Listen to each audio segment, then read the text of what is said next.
So, hello, everybody. Welcome to the Parenting and Self-Care Strategies Through Divorce and Separation. My name is Emmi Fortin. I'm a breakup and relationship coach based just outside of Boston, Massachusetts. And I have with me two experts today that are going to be giving us some awesome, valuable tips about parenting through divorce and separation. So first we have Yvonne Smyth. Go ahead and introduce yourself. Tell us where you're from, a little bit about what you do. Thank you, Emmi. Yes, so I'm Yvonne Smyth and I am a parent coach and I'm based in Northern Ireland, so far away from most of you, I think, that are on this call. So I'm based in Northern Ireland and I'm a single parent to two boys who are 10 and 12, and I separated from my husband 3 years ago. So I was parent coaching before that anyway. And then obviously I've been through that whole process of going through that with the kids. And I kind of specialize in emotional well-being, emotional intelligence and resilience anyway. So those things were kind of tested a lot during that period, as you can imagine. So I guess why I'm here and delighted to be part of this is that I love supporting parents to support their children's emotional well-being, and mental health and all of that good stuff throughout separation and divorce. So that's me. Awesome. Thanks so much. And Kat. Thank you, Emmi. My name is Kat Blake, and I am located in Newburyport, Massachusetts, which is just north of Boston, but I work with people all over the world. And I provide individual and group coaching for folks that are thinking about going through and post-divorce. And then I also started doing some dating coaching and run a matchmaking service as well. And I got into divorce coaching. I was a child and family therapist in New York City, and then a practice here just north of Boston. But I went through a very high conflict divorce back in the dark ages of 2010, when people did not really understand what it meant to be a high conflict personality in the courtroom. And I made a lot of mistakes, and I was very emotional driven. And, as a social worker, I really wanted to help folks who were dealing with that same kind of situation as they navigate their legal process. So that's what I do. I specialize in people who are dealing with high conflict and with parents who are dealing with a spouse that's high conflict. And I love what I do. I really do believe that divorce is actually an opportunity, that it's a chance for you to redefine your life and rediscover who you are as a human being. And all my folks, I think, across the board that work with me say their life is, a million times better post-divorce. And that's because they put the work in. So that's what I do. Awesome. Thank you so much for sharing that, both of you guys. A little bit about the work I do. I think we're all very similar arena, just we have like slightly different niches. As a breakup and relationship coach, I work with people virtually, so I can work with anyone in the world as well. Yvonne, I'm sure you can too. But so I have a wake up from your breakup coaching program. It's one-on-one, and it's 12 weeks where we kind of break down the whole process of how do you manage and work through and process your breakup or relationship stress so that you don't bring your emotional baggage into your next relationship.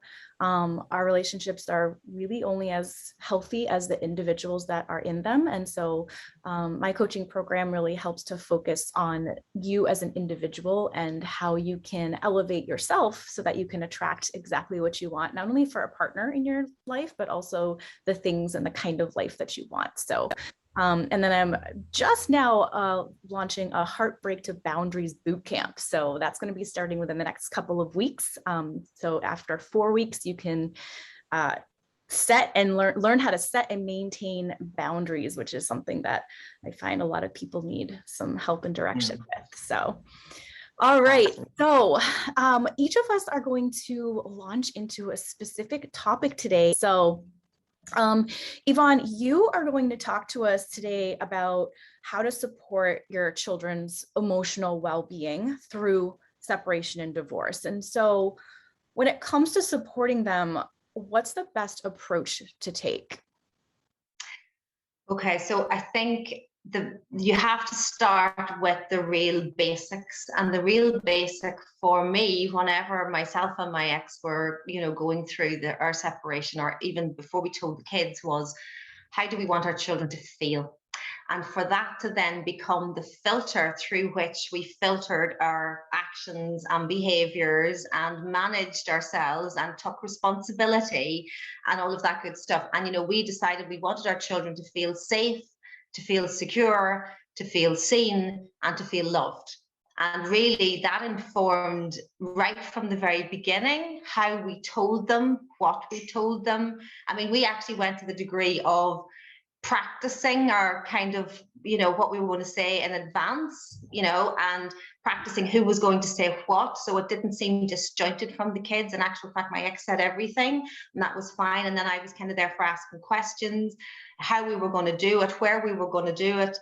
And then using that filter right throughout as we kind of went along. Now, we didn't have everything, as you can't do, kind of pinned down from the get-go, because things come up that kind of, curveballs that hit you as you're going along. But if you have a filter like that, if you have, how do I want my children to feel, that helps inform your decisions for what you do going forward. And thinking about that filter of, I want them to feel safe and I want them to feel seen and secure and loved. Particularly the safety part is really, emotional safety is what I'm talking about there. Obviously physical safety, if that's an issue in your own particular relationship, wasn't in ours, but that emotional safety. And like simple things like having some rituals, so that, because they help anchor our kids. So if the kids, particularly because their lives are being disrupted, I mean, in our case, we're kind of pretty much, we're co-parenting. My ex has the kids 3 nights a week and I have them 4. So they're toing and froing from one house to the other. And that can be disjointing, and it is disjointing, particularly at the beginning. And to kind of anchor them in some rituals within each environment, so that, if they're with me on a Monday night, that this is something we do on a Monday night, or there are just rituals around bedtime, or rituals around things which help anchor them and make them feel safe and secure. And I suppose the other thing is really about finding time to be really present with each child. And something that I advocate in my parent coaching for all parents, whether you're separated or not, is something called special time with your kids, where you spend 15 minutes a day, one-to-one time with each child separately. That may be really hard. I appreciate that. Okay, and if it doesn't happen every day, it's fine. This is not another big stick to beat ourselves up with if we don't manage it. But our children, whenever they have that one-on-one time, and it's child-led, so it's whatever the child wants to do. So in my kids' cases, that could be, I want you to play a game online with me, or I want you to play with Lego, or whatever the thing is. But often what happens when you're just in those present moments is the things come out. They tell you the things, they get their feelings out, they kind of ask you the questions that maybe they won't ask when they're not on one-on-one. So those things. So really, as I say, as an overall, how do you want your children to feel? And take those words and emblazon them in your brain, and in both parties' brains, if at all possible, so that becomes your kind of filter. Yeah, I think that's some really great advice there. And just as a frame of reference, and you might have mentioned this already, what's the age group that your kids are at right now? And would you suggest using these same strategies for all age groups, or are you more focused on the young ones? Well, mine are 10 and 12 now. So they were 7 and 11, or 7 and 9. How could it be 7 and 11? 7 and 9 at the time. And yeah, I think having that filter of safe and secure is as relevant to a toddler as it is to a teenager. How you actually implement it, and the types of rituals and the types of one-on-one time. A toddler might want to play with their dolls, and a 16-year-old, it might be taking them out for coffee, or, taking them to a concert, like you're talking about, Kat, with your daughter, or, but I think the overarching notion of having this filter is relevant across all ages. Sure, I completely agree. That's actually a really great idea, to have it through that filter frame of reference. So how do you know when you're getting it all right? Okay, well, first of all, you're not going to get it all right, okay? So you mess up, and you're going to say the wrong thing at times, and you're going to get over emotional, and you're going to get triggered. And so firstly, you're not going to get it all right, but it's about getting more of it right and more as time goes on, and also being really honest when you don't get it right, and when you've said the wrong thing, or when you've upset your child or whatever, that you do a repair and an apology and all of that. But in general, what you're trying to notice is, are my children being themselves? And are they still the same person that they were beforehand? In general, yes, they may have big emotions coming out and lots of things going on, but are they able to reset back to what I call a place of emotional well-being? So they might head off and have a big tantrum, or shout and match, or tell you they hate you, or it's all your fault, or blah blah blah blah. But are they able to come back to kind of their center, and kind of live there generally, even though they go off? And also, are they still maintaining the interests that they had? Are they kind of just, like I said, being themselves, having the same, if they were interested in soccer beforehand, are they still maintaining that interest? Or are they locking themselves in their rooms? Are they isolating themselves? Are they changing their behavior drastically in a way that you, as their parent, who knows them very well, is able to recognize, this child is not being the same as they were before? Okay, so that tells you it's not. But if they're generally being the same child with some struggles and difficulties, which they're bound to have, then you know you're on the right track. Yeah, that's really great advice, is to become kind of an expert observer. That's kind of your new role, right? And to kind of always be taking that temperature. So yeah, that's a great what way would of you saying say if you had to think about your top 3 tips that you would give to parents who are going through divorce or separation? Because there's so much information and so much to think about. If you had to focus on just 3, what would you say the most impactful ones are? I would say the first and single most important one is, and I think you ladies will be chiming in with much on this yourselves, is to heal yourself. I use this as an analogy. You're like the soil within which your children grow, and they'll either flourish or wither a bit, depending on how well that soil is fed.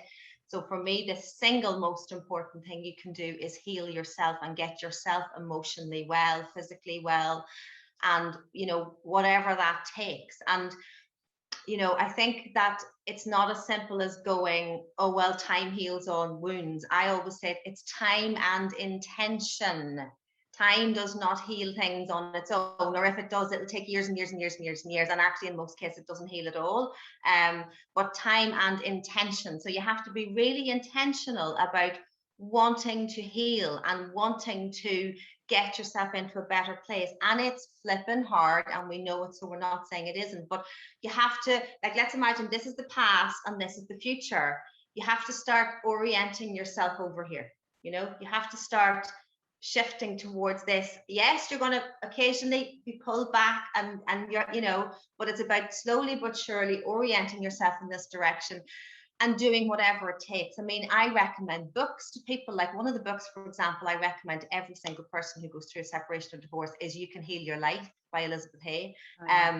And there's other books, but it's like the books you read, the podcasts you listen to, the people you follow on Instagram, like you guys, for example, the activities you go to, the people you surround yourself with. If you're surrounding yourself with people who all you're doing is gossiping, giving off, stuck in the past, stuck over here, you ain't going to heal. And that's hard to hear. And at the beginning, there's different stages. At the beginning, you need a lot of that, getting it out of your system and whatever. But you have to start pulling yourself and going, no, I want to get well. I want to get well, and I'm going to do whatever it takes to get well. And in many cases, you need to take support to do that, because that will accelerate that no end. Whenever my husband and I separated initially, it was all kind of good, but then we went through a really tough period that's a bit further down the road, and I hired a coach. I mean, I am a coach, but I hired a coach because I needed help. And what she particularly did for me is she used EFT tapping with me, and she taught me how to do that. And I would say, ladies, that nearly saved my life, that was the thing that helped me release all my emotions, to stop me living on eggshells all the time, to stop me living on the edge of my nerves so that the tiniest thing was causing me to explode. So it's take help. And I know that a lot of people, particularly when you're going through separation or divorce, it's a tough time financially. Okay, that's a given. But I would say beg, borrow, I'm not going to say steal, but the money, if to get that help, because it trickles into all areas of your life. So it triggers it, if you heal yourself, that trickles into your work life, into however it is you earn money, whether that's self-employed, whether you're working for someone else. So it's an investment. It's an investment in your future, and the future of your children, because like I say, you are their soil. That's the first one. The second one then is get help for your kids if they need it. If you don't feel that you have the skills and the tools, and your children are really struggling, and you feel like you need a professional because you're actually too distracted trying to heal yourself, and don't, that's fine. Get a professional for your kids as well, if that's where you need to go. Don't ever feel there's any stigma around that, or that it's a bad thing, because again, a good therapist can really help a child as well, and younger children can go to things like play therapy, and then older kids can do kind of talk therapy. There's lots of somatic things as well that people can do with kids nowadays. That's the second thing. And then I suppose the third thing is, I kind of have touched on this a wee bit, is to give yourself grace, loads and loads and loads of grace and self-compassion and acceptance for the fact that you're going to have your head turned back this way at times, and that you have to mindfully pull yourself back in this direction. It's about, sometimes it's about getting through an hour as opposed to getting through a day or a week or a month. And really, it's about congratulating yourself and patting yourself on the back when it was like, well, yesterday I spent the whole day crying, and today I only cried for half an hour. Or and it's just like noticing your wins, clapping yourself on the back for when things are going better. If it's a case of God, I really reacted badly to my kids and how they responded to something today, but tomorrow I'm going to try a little harder. So it's allowing yourself grace to work through this, and to just accept that it's hard. And it's hard, particularly with kids. There's always a lot of guilt around, whether you are the person who did the leaving or whether you were left. There's a huge amount of guilt because of this idea that kids coming from a broken home. Well, I don't subscribe to that BS, as I'm not going to say the word, but that broken home, because there's lots of homes that are much more broken when there's two adults heading it off, as opposed to, and my kids are thriving, I have to say, absolutely thriving. And that's not that they were coming from a situation where there was any toxicity or anything in our marriage, because there wasn't. It was all very easy, but they're thriving, and so it's ditch the guilt, orient yourself forward, give yourself a pat on the back for everything that you achieve, and as I say, give yourself some grace.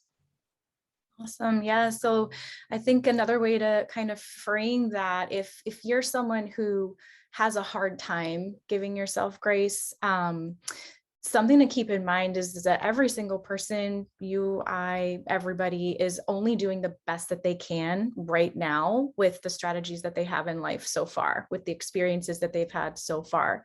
And so knowing that you are doing literally the best you can do right now, because this is where you are in your life journey, then maybe you can give yourself a little bit more grace, a little bit more forgiveness. And something you also might not want to think about is that your partner or ex-partner is also doing the best that he or she can do right now with the strategies that they have in life so far. So sometimes, when we focus our energy on maybe being angry at the other person or frustrated, like, this person does this, they are doing the best they can as well. So I know it's helped me to kind of reframe my head that way in the past.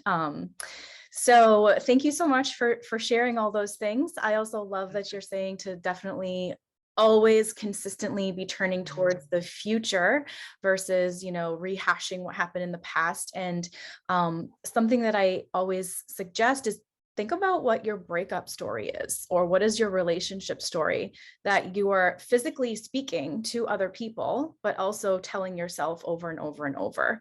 So just start to be aware of that. Like, are you constantly thinking, bad things about your ex, or are you constantly kind of pity partying your situation? As horrible as it might be, are you thinking about that? Are you talking about that?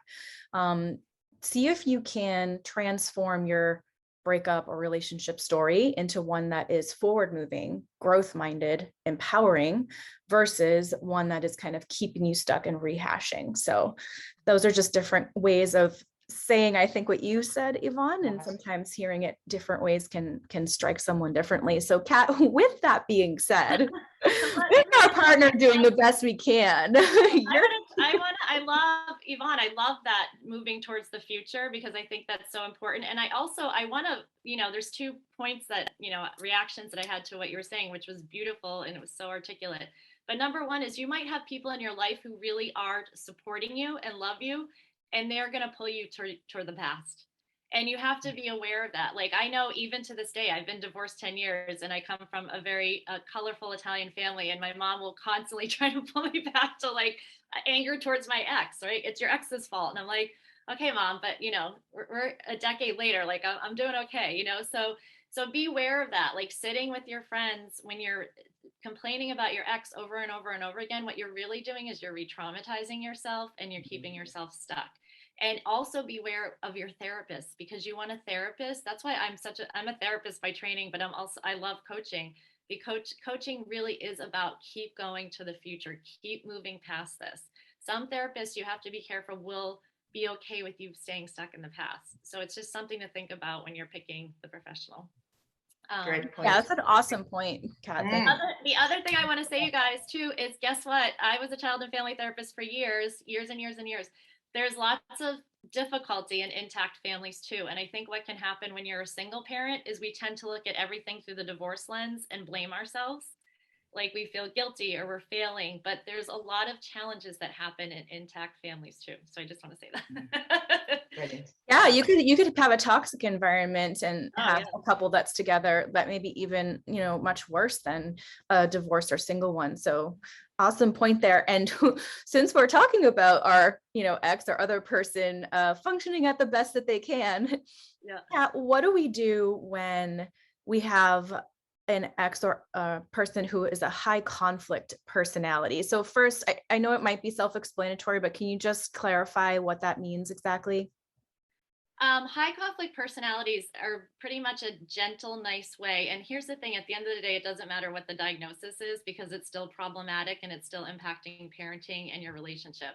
But we tend to use that in the court system to describe folks who have personality disorders or addictions, or they're abusive. Because there's different rules to the road when you're co-parenting and getting through the divorce process when you're dealing with a high conflict toxic personality. So I always remind all of us, we can't change other people ever. It's not our job to. It's not our job to be responsible for anybody else's emotions, feelings, behaviors, etc.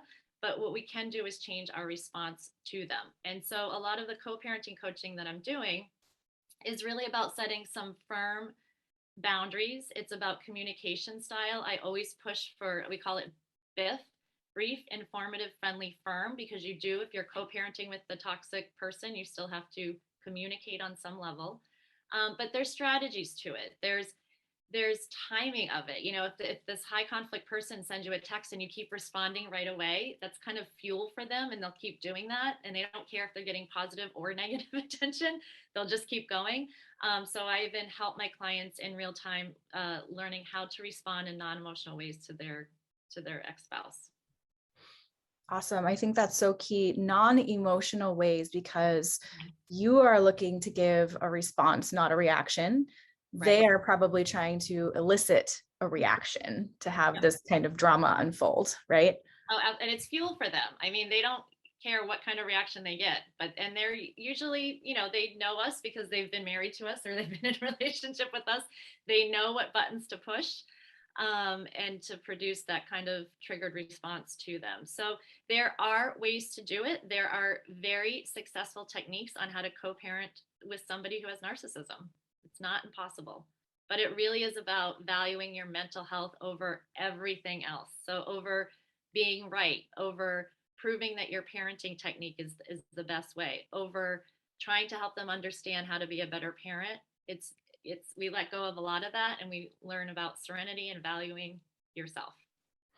Yeah, I mean, I would imagine that that is a super intense trigger point. If, let's say, if your ex-partner is critiquing, let's put it nicely, critiquing your parenting, or so how, first of all, you talk a lot about co-parenting versus parallel parenting. So what's the difference between those two things? So co-parenting is when you are able to be flexible with the other parent, which usually does happen. By the way, good co-parenting means that people are able to work off the script. They're not necessarily following the parenting plan black and white. They realize that real life happens and they're able to be flexible and put their kids' needs first and communicate in a very business manner on just doing the parenting together. So that's co-parenting. With some people, that's just not a possibility. And so what we really focus on is something called parallel parenting, which means, you know, I take care of what's in my home. I have a behavior management system in my home, rules, values, and dad does what he does at his home, and we don't talk about it. There's no ongoing conversation. Now, if there's a big, huge safety issue, of course, you don't let your 6-year-old get on the bus and go to Boston by themselves, right? There's common sense ones that clearly there needs to be discussion about, but most of it are details of day-to-day life that don't necessarily need to be agreed upon. So I always tell all my parents, divorce is not what damages children. Ongoing conflict damages children. So, you know, I have folks that come into me, they're 5 years post-divorce and they're battling and they're angry and they don't understand why the other parent won't parent the way they want them to, or what have you. And so it's really just helping people see the bigger picture, pull back a little bit, and, you know, see the forest over the trees, and let go of some control, let go of some anger, and put the child's best interest first. So one technique that I always use is when I'm doing co-parenting coaching, I have my folks show up with pictures of their kids. And the first question I ask is, I say, do you hate each other more than you love your children? And that, even with the narcissist in the room or through Zoom, will absolutely change the whole temperature of the work that now people are ready to listen because everybody cares about their kids. Yeah.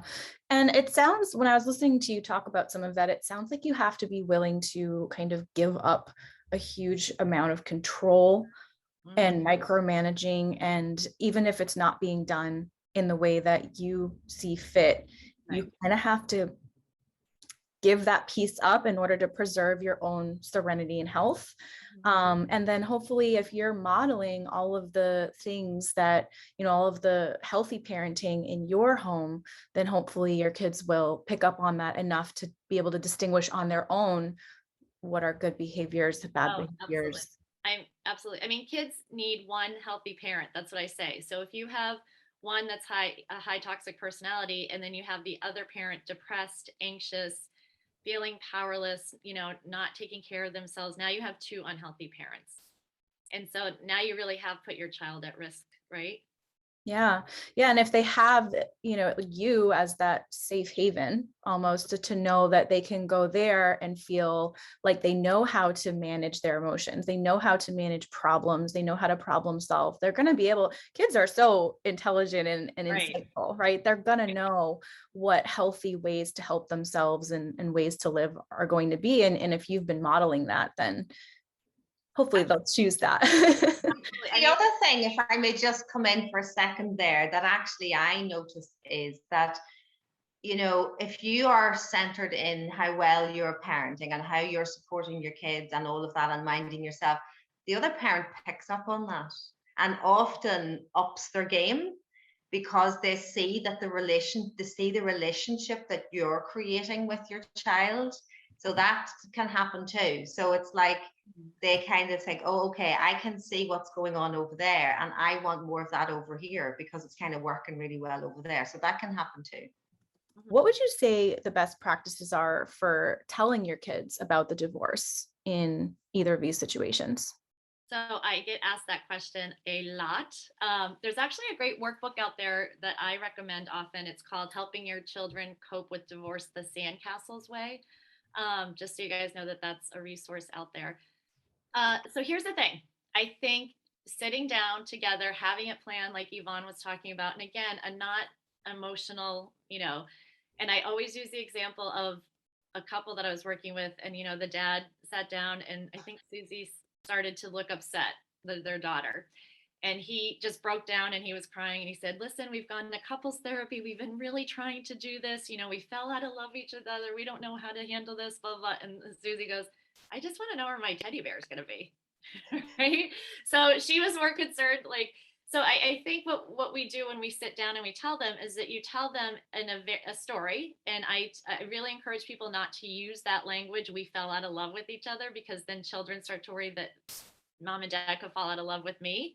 That doesn't really make sense to any kids. I say things like, we're not working well together as a team, we're growing in different directions, we're having a hard time communicating.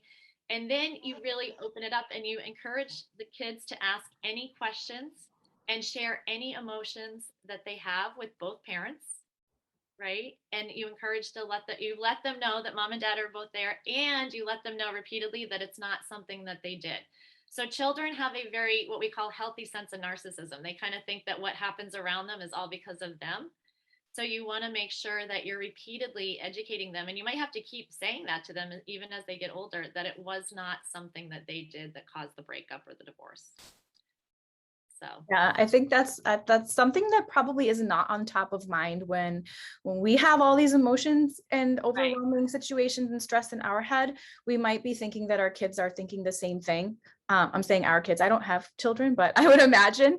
And so to kind of come at it as a story, rather, like they might not, like you said, she just wants to know what her routine is going to be like, or so it might not be this huge swirl in their heads like it might be in yours. So and the other thing is, you have to, developmentally, children are not separated from, they're not separate from mom and dad yet. So please remember this, because if we do talk negatively about the other parent, if you share details like there was an affair, the other parent was a liar or a cheater or whatever, when you share that kind of information on some level, and it might be subconscious, that child's thinking that you're talking about them. So that's something to really, really be careful about. It's easy to do that. Like, I had a mom, she's like, I just want to tell the kids that he had an affair. I just want to tell them. And I'm like, it's not going to help them. And this is a very well-educated woman who's dealing with the throes of divorce. It's actually going to damage them if they know this. Now, they might figure it out on their own, right? Dad might bring the girlfriend around really quickly and the kids put 2 and 2 together, and then they come to you and ask. Certainly you have that conversation, but it's not your job to implant that into their minds. Sure. Yeah. And so if you're considering a parenting plan, what would you take into account when you're writing one of those up?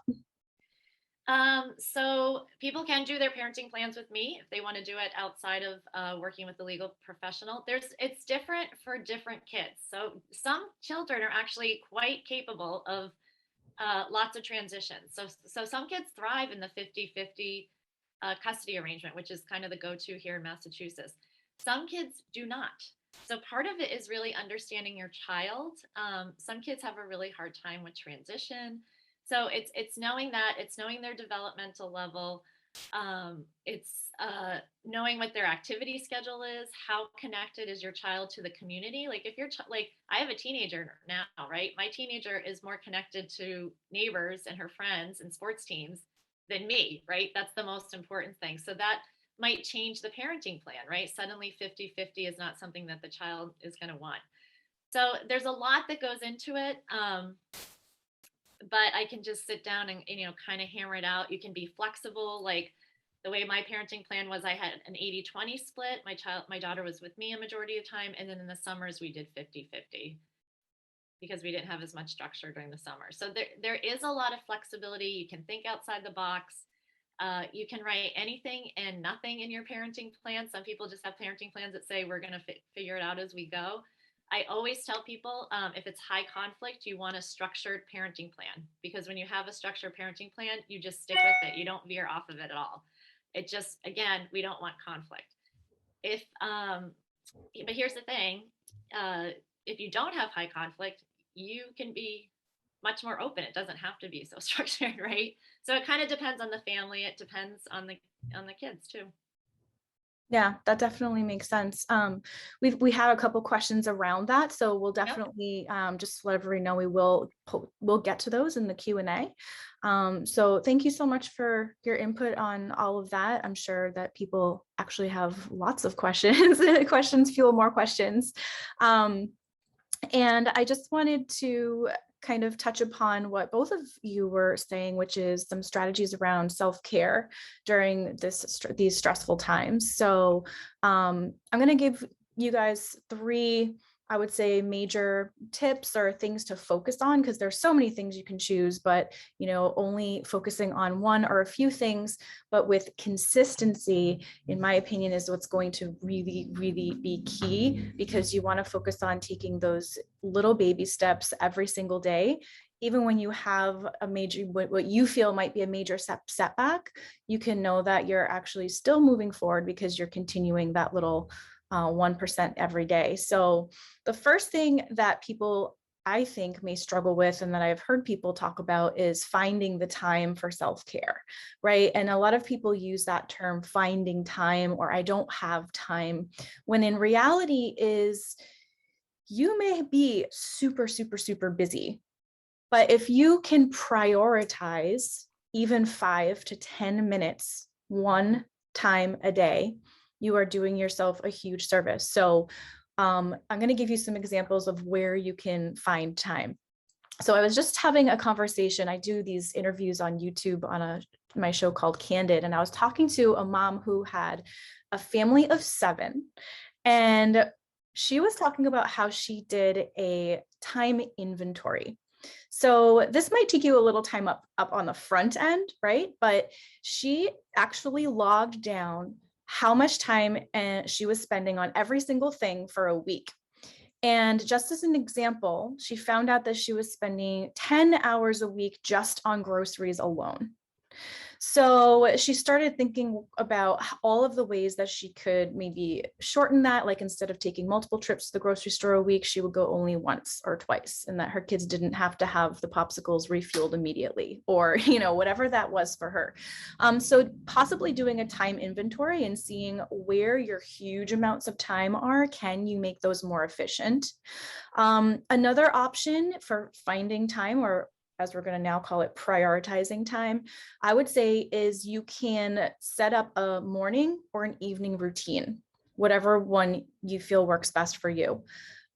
Even getting up 5 to 10 minutes earlier to just do deep breathing exercises, or to do a 5-minute meditation, can be super, super helpful. At the end of the night, if you want to just go to your room maybe a half hour earlier, okay, I'm going to bed, but don't actually go to sleep. Take that time to journal, or think about, what did I do well today? You can even practice these things throughout your day in your tasks. Like, if you are brushing your teeth, you can use that time to be saying your affirmations, while you're looking at yourself in the mirror. While you're driving your kids to school or soccer practice or whatever, you can be listening to a podcast that grows you in some way. Maybe it's about something that you have a personal goal about, and you can learn more about what your next steps need to be. Or maybe it's a podcast about, how to establish more peace in your life. I also have a friend who has 2 very young children, and she gets to work 10 minutes early in the morning, but she sits in her car. And then that's where she does her bullet journal for the day. So there are times throughout your day that you can prioritize. It's just a matter of kind of deciding that you're going to do that for yourself on a consistent basis.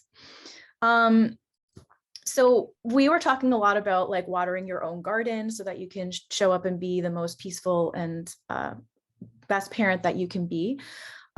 One second strategy I have is to use your relationship as a mirror. In fact, use all of your relationships as a mirror, your past partnerships, your familial friendships. Your relationships are typically a mirror of the things that you are actually putting out as well. So sometimes areas that we have, what I don't really want to call deficiencies, but we might have blind spots. Those are areas that might actually be amplified in a relationship. So by identifying how the relationship is exacerbating those, you can see the areas that you might need to strengthen in yourself. So we've all heard this term like fill your cup first, right? So what does that mean exactly? Well, I would encourage you to first think about what are all the major feelings that are constantly coming up for you. If you're always feeling, angry, frustrated, whatever it is, see if you can then go a couple levels deeper and identify the true emotion underneath that. So if you're angry, maybe it's because you actually feel unappreciated. Or maybe if you're frustrated, you don't feel valued, or maybe you don't feel safe and secure. So whatever those feelings are, those deep ones, see if now you can fill your cup by yourself. So what kinds of things can you do for yourself that will make you feel safe, that will make you feel secure, that will make you feel appreciated, that will make you feel loved? Whatever your deficiencies are, those are the things you should be trying to actively do to make yourself feel that way. Because a lot of times we reach outwards to our partners to have those things kind of done for us. And that's kind of where codependency starts to play a huge role. So that's my second tip: identify your mirrors and fill your own cup. If you need help with that, I do have this relationship cheat sheet that I use to help people identify those things. It's just a free download on my website, and it gives you these areas where you make these lists of what you want in a partner, what you don't want in a partner. And usually that's so easy to do, right? It's like, oh, well, I want this, all these checklists. But then you use that same list to say, okay, am I these things? Am I giving these things for myself? The third thing, which both Yvonne and Cav talked about, is setting and maintaining boundaries. And so all of the things that you do in step 2, which is what I just talked about, now you create boundaries around those things. Sometimes we set boundaries around the surface things, when really we want to be setting boundaries about what our core values and how we want to feel on a core level are. And so setting the boundary is one thing. You have to identify what it actually should be. I want to feel safe and secure. Okay, what does that look like? What are specific things that I need to do for myself in order to feel that way? What would my partner need to do in order for me to feel that way? So not only are you making it top of your own mind to do for yourself, then you know how to verbalize.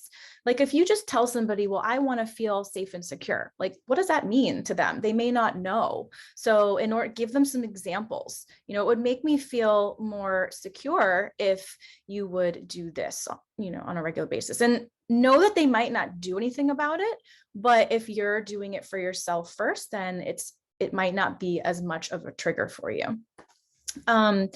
After you set the boundary, the hardest part is probably maintaining it. So people are always going to overstep their boundaries or your boundaries, and you have to kind of think in advance, what are the consequences going to be? In other words, how am I going to react to this situation?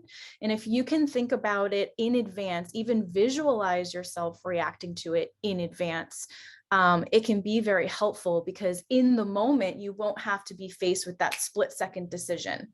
What do I do? Do I, return this person's text? Do I start an argument? Like if you've kind of thought, okay, beforehand, I can decide how I'm going to react in this situation. It might not be as stress-inducing when the time actually comes. So those are just some ideas around boundaries. Identifying your core values and needs so that you can set an kind of, I want to say, accurate boundary. And then how are you going to decide how to uphold the boundary? What are those consequences going to look like? And then your life is fluid. And so you will probably have to reassess those boundaries on a regular basis. And all of these practices are going to help you to be more grounded and rooted in who you are, what your patterns have been, and the changes that you can make to create new patterns in relation to and in alignment with the relationships in life that you want.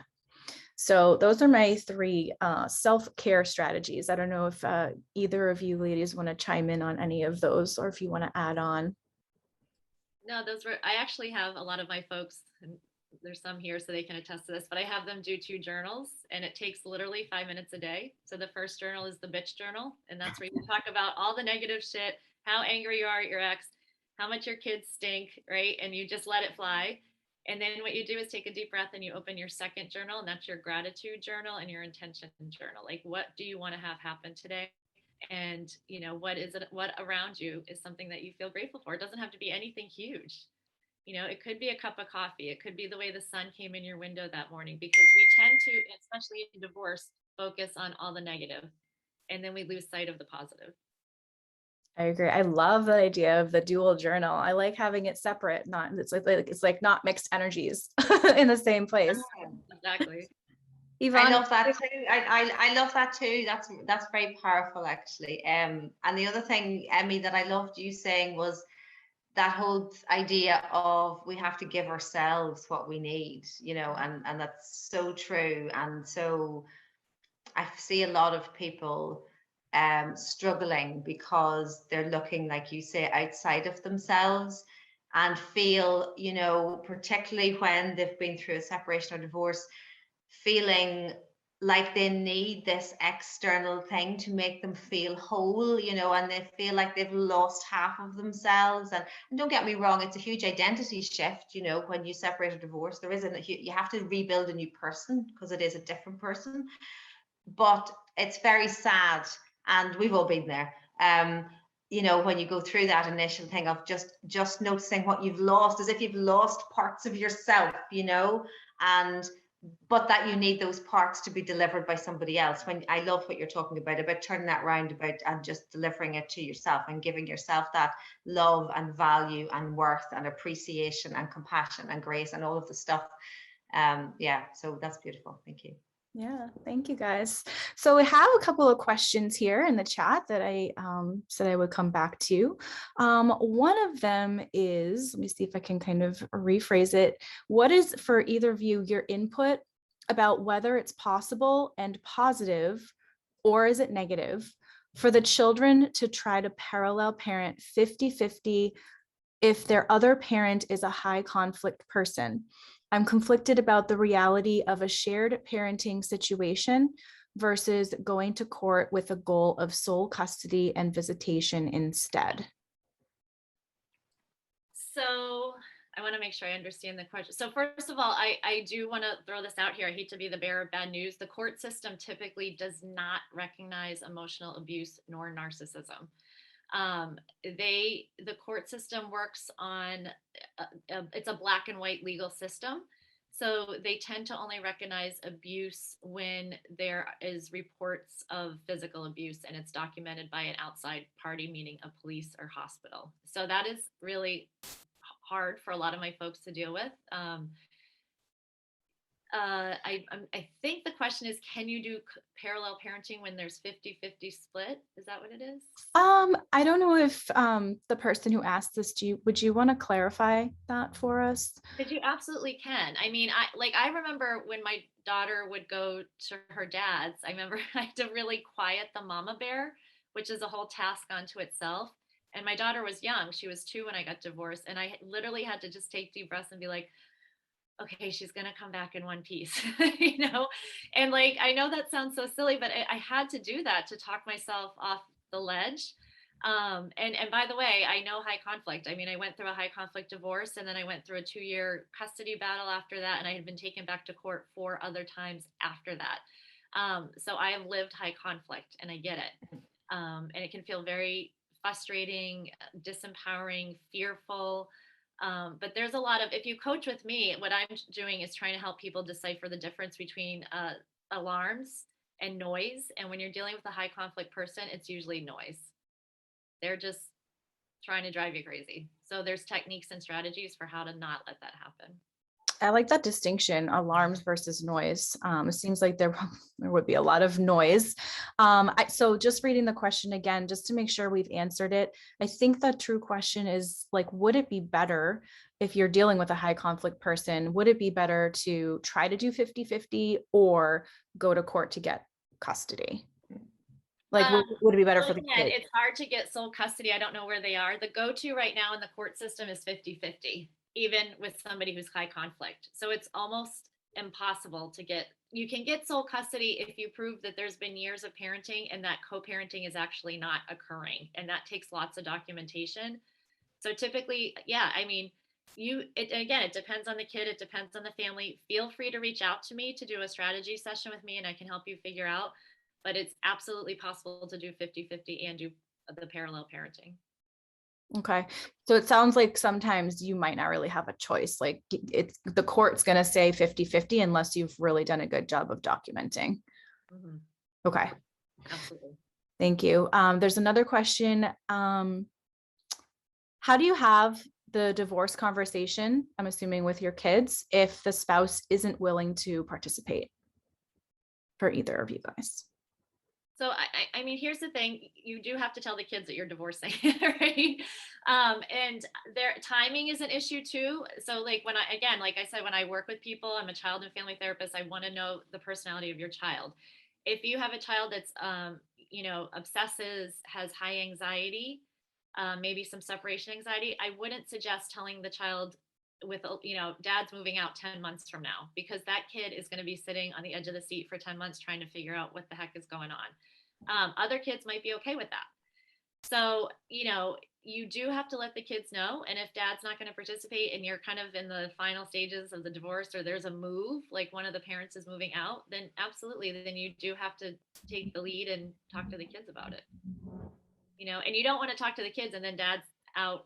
I know I'm saying dad, that's but you don't want to talk to the kids and then the parent's gone the next day, right? So there is some prep time that you want to have happen and some time for kids to ask questions.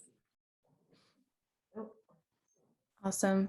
Kat, I've had someone pose this question to me before. And I know that you have dealt a lot with the court systems. Someone asked me if you feel like, have you ever had this experience with any of your clients of the judge actually favoring the other parent due to race?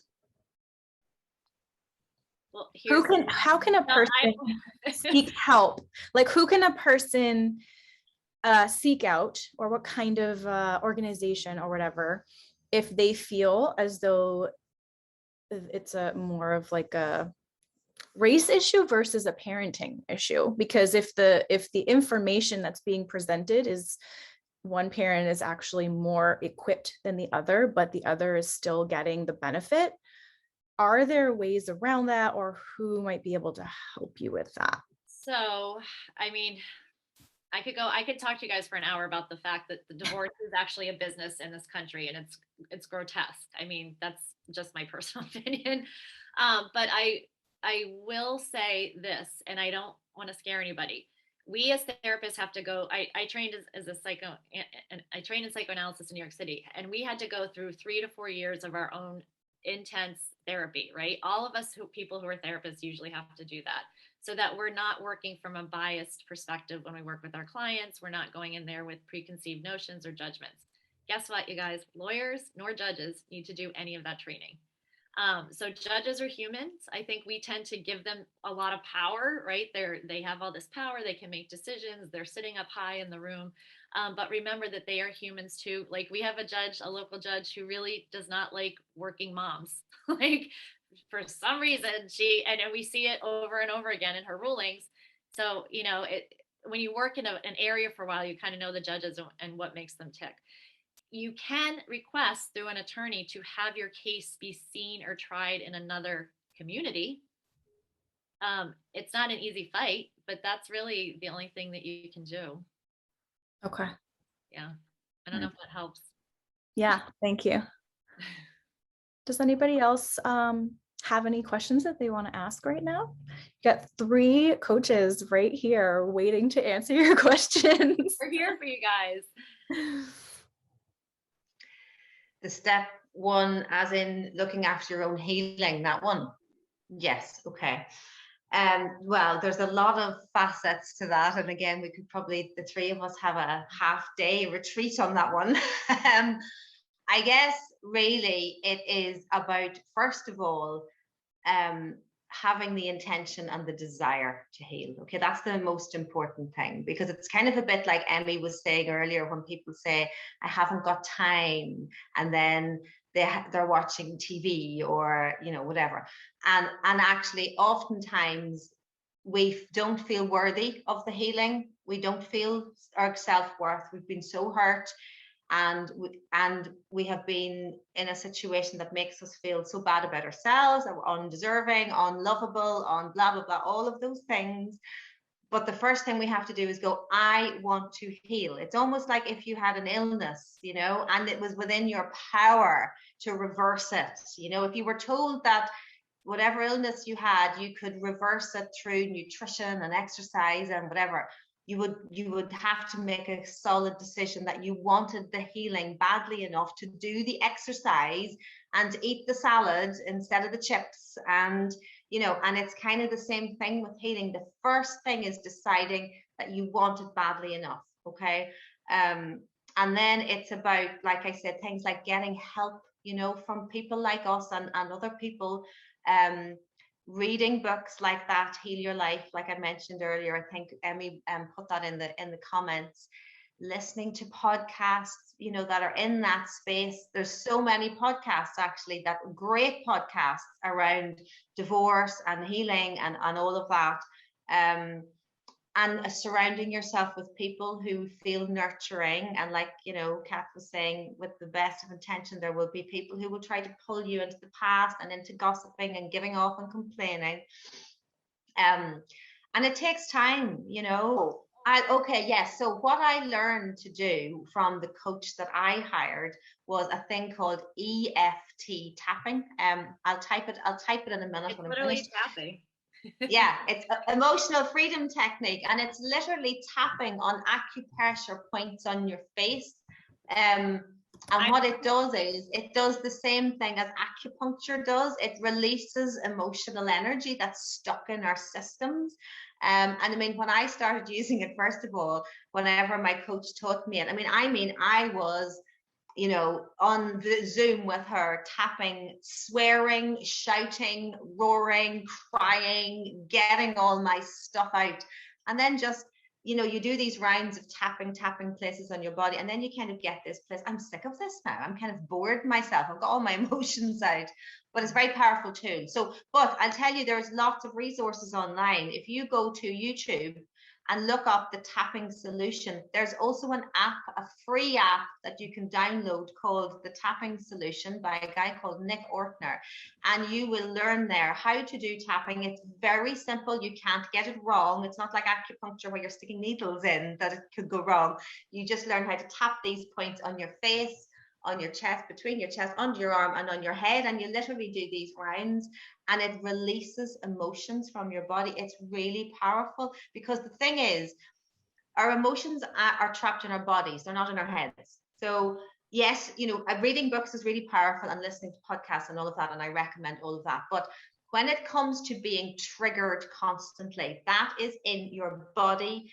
And it's like an alarm system. Your fight or flight is going off. It's like an alarm going, danger, danger, threat, threat, danger, danger. You can't think straight. You can't see straight. You say the wrong thing to your ex. You say the wrong thing to your kids. Whereas if you have tools that calm that alarm system, that turn the volume down, you regain perspective and you regain your ability to act unemotionally in situations. So you can find those resources really easily. Yeah. So I hope that's helpful. So all my people that are on this room, and I talked to you about tapping, see, I'm not crazy. I'm used to too. Crazy. People are like, what? I'm like, no, I'm telling you, it helped me a lot. You guys, taking care of your health is so important in divorce. There is a high correlation, by the way, between car accidents, heart attacks, and major illnesses when you're going through divorce. Because if you're in that hypervigilant state that Yvonne was talking about, your whole body is inflamed. And it takes 2 hours to actually go back to baseline. So, if you're getting up in the morning and you're talking to your attorney, now you're inflamed, right? Now you get a call at noon that your child's acting up in school, you go back to inflammation. Then you talk to your neighbor about how awful your ex is, you're back to inflammation. If you're walking around, a divorce can take, now with COVID even longer, anywhere between 10 months to 2 years. There's been 10-year divorces. And if you're walking around in that hypervigilant state, you're really putting your health at risk, right? So it's just something to really be aware of. Also, numbing. I always talk about, please do not numb out the grief, because I think a lot of people do that. Allow it to come through you. Lots of people start dating, right? They jump on Match and they're date. They start having unprotected sex. They start over drinking, smoking, partying, overworking, over going to the gym, like anything you're over anything, to kind of push away the pain of your divorce is not going to help you. That pain is going to pop up later. So your job is really to just to sit with it and be with it for a while. One thing I was just suggesting to someone the other day around kind of trying to control your body response is when you're prioritizing your time to do your breathing and to do your visualizations. Yes, it is very important to just take that time to like achieve inner peace as much as you can, right? But one exercise that I also suggest is to actually visualize the thing that your partner or ex says to you. Like imagine that you're face to face with this person, you're having a conversation, and during the visualization, you might immediately feel your blood pressure start to rise, your heart rate start to rise as you think about those things that person's saying. When you picture this person's face, right? That's like Yvonne was saying, that is our physiological response that your body has learned to this circuitry in your brain. And so if you practice changing that physiological response in those moments, when they are really happening, your body is going to be reprogrammed to react in that new way that you've been conditioning it. So what I mean is when you're having this visualization and that other person is saying things that piss you off, actually bring your attention back to your breath, focus on bringing your heart rate down, and all you're focusing on in those moments during those visualizations is bringing your heart rate back down, controlling your breathing, focusing on your breath. Think about a different situation. You're getting all frazzled again. Practice bringing your heart rate down and bringing your attention back to your breath. The more you can reprogram your body's response, the easier it's going to be to reprogram your thoughts and everything else, because your body follows what your brain tells it to do. So if your brain is always telling your body, there's my ex, get pissed off, get, high blood pressure, like fight or flight response, your body does exactly what you tell it. So if you practice telling it to be calm, practice telling it to breathe, to lower your heart rate, you will recondition it, but it does have to be pretty consistent. All right. Any closing thoughts, Yvonne or Kat, before we close this out for today? Well, I would just like to thank you, Emmi, for organising this in the first place and for bringing the three of us together. And it's really lovely to be talking to people who are far away. I love talking to people in other places and connecting with people all over the world. So thank you. And it's been lovely, working with both of you and Kat, and putting this together. I really enjoyed it. My pleasure. Thank you guys so much for agreeing. Yeah, Emmi, I want to thank you too. We met years ago in a dance studio. Right? I know. Who would have thought we'd be on this? No, and then our class came together again, which is super awesome. I love when that kind of stuff happens. Thank you. I want to encourage everyone in the room, please do not have shame or fear. Like, reach out. You're not alone. No matter how dire your divorce or parenting situation feels like, we're here for you. And so I just want to say that I know it takes courage. It takes working through fear to reach out to people. So fears face everything and rise, and we're here for you. And I think all three of us have hired coaches. I mean, I have definitely absolutely.